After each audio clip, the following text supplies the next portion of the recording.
Olá, tudo bem? O que você tem cumprido da palavra de Deus? O que você tem obedecido da palavra de Deus? E o que você acha que você tem obedecido? Eu tenho andado por um tempo em que eu fico pensando, imaginando, se a gente vivesse realmente a palavra de Deus em todas as áreas da nossa vida, o quão abençoado nós seríamos. Só que a questão é que muitas vezes a gente pega alguns versículos, algumas coisas e a gente distorce e outros a gente resolve não obedecer. A gente resolve entender como se fosse só uma sugestão de Deus. Mas se a gente parar para pensar, Deus ele é soberano, Deus ele é Senhor, Deus é onipotente, Deus é onipresente, Deus ele é poderoso, ele é Deus, ele é o nosso Criador, ele é o nosso Pai, ele é nosso amigo, ele é o nosso Senhor.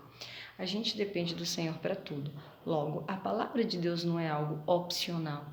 Logo, a palavra de Deus, ela não é uma sugestão de melhoria para a nossa vida. A palavra de Deus, ela é lei. A palavra de Deus, ela é para ser seguida. Então, quando a gente entende que a palavra de Deus, ela é para ser seguida, a gente começa a entender que tem coisas na Bíblia que a gente está, digamos assim, negligenciando. E uma dessas coisas é a questão da prosperidade.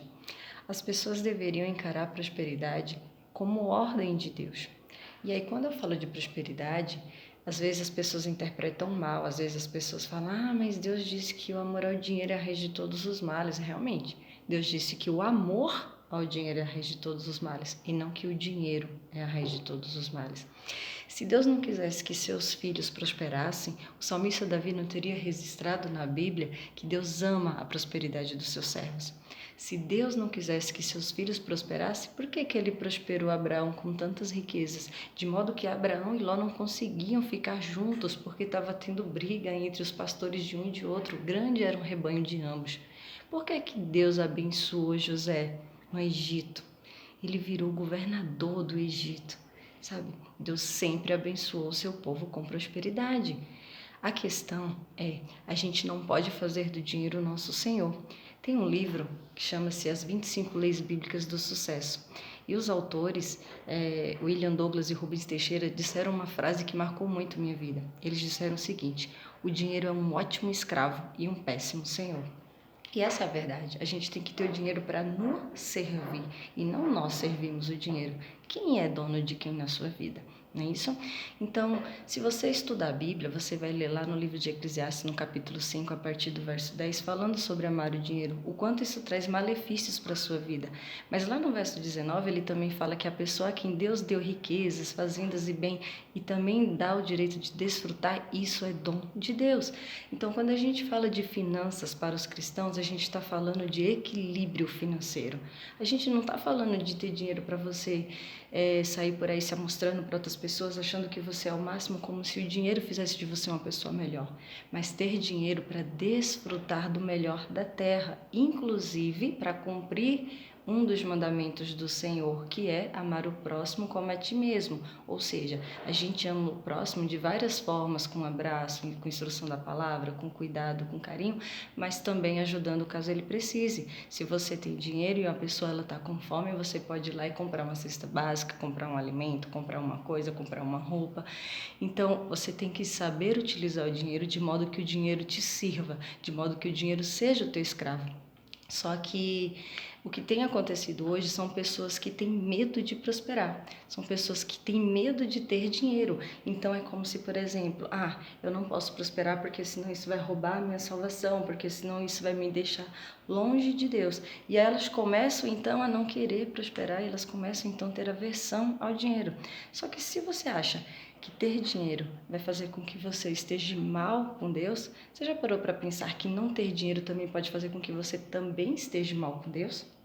Aí você fala, como assim? Quer dizer que porque eu sou pobre, porque eu não tenho dinheiro, eu estou mal com Deus? Não, quer dizer que dependendo do motivo de você não ter dinheiro, você pode sim estar fazendo algo errado diante de Deus. E eu vou lhe dar alguns exemplos. O fato de você não guardar dinheiro. Isso não é algo sábio. Se você parar para analisar, usando o exemplo de José, Quando José revelou o sonho do faraó, que ele falou sobre os 7 anos de prosperidade e os 7 anos de escassez, qual foi o conselho que o Espírito Santo deu a José que ele falou para faraó? Durante os 7 anos de prosperidade você deve guardar, e assim você terá para os 7 anos de escassez. É fato que a economia vai oscilar, é fato que uma hora vai estar bom e uma hora vai estar ruim. Deus mesmo disse, no mundo tereis aflições, mas tem de bom ânimo, eu venci o mundo. Cabe a gente usar a sabedoria da Bíblia, usar os ensinamentos da Bíblia para poder passar por momentos de adversidade. Então, poupar também é algo importante. Eu vou te dar um outro exemplo que os cristãos têm falhado muito na questão financeira. Quando a Bíblia fala não matarás, não roubarás, a gente entende isso como realmente uma ordem de Deus. Não mate, não roube. E a gente não mata, a gente não rouba, porque a gente entende que é uma ordem de Deus. Agora, quando Deus fala a ninguém deveis coisa alguma, você já reparou que muitas vezes a gente não entende isso como uma ordem de Deus? A gente está escolhendo, então, o que é ordem não de Deus? A gente não tem direito de escolher. Da mesma forma que ele disse não matarás, não roubarás, ele também disse a ninguém deveis coisa alguma. Se a gente tivesse esse versículo encravado na gente, a gente não fazia financiamentos, a gente não fazia compras parceladas, a gente não compraria para pagar depois, a gente se organizaria financeiramente, a gente guardaria e compraria à vista. Já parou para pensar como sua vida seria bem melhor se você encarasse comprar à vista? Se você encarasse ter dinheiro para adquirir suas coisas e não ficar devendo? Deus fala, né? Você terá dinheiro para emprestar, mas não tomará emprestado. Então, esse versículo mexeu muito comigo. Eu li ele bem recentemente e quando eu li ele deu aquele choque. Eu falei, meu Deus, o que eu tenho feito na minha vida? Por que eu tenho negligenciado esse versículo? Porque ele é muito claro. A ninguém deveis coisa alguma, exceto o amor ao próximo. E eu acho interessante quando ele fala o amor ao próximo, porque isso a gente tem que ter como dívida. O que acontece quando a gente tem uma dívida? A gente tem aquela obrigação de pagar. Eu preciso pagar isso, eu preciso pagar isso, eu preciso concluir com essa dívida. A mesma coisa é quando a gente entende que a gente deve amar o próximo. É um dever, eu preciso pagar isso, eu preciso amar as pessoas. Só que essa é a única dívida que a gente tem que ter, e não outras dívidas, não dívidas financeiras. Então que a gente comece a encarar a palavra de Deus com mais seriedade, que a gente comece a ler a Bíblia e a conhecer mais sobre finanças, porque a palavra de Deus ela ensina sobre finanças, ela ensina sobre você prosperar, sobre você ter uma vida equilibrada, sobre você viver com o que você precisa. Eu vejo muito um Jesus Cristo que veio para a Terra não como um esbanjador, como um amostrado, né? Ele até tem até pessoas que e às vezes até partem por outro lado e falam: ah, Jesus nasceu pobre numa manjedoura, tadinho menino. Mas não, ele poderia ter nascido sim numa família super paupérrima, ter passado por um monte de necessidades, mas não. O que ele ensinou foi simplicidade.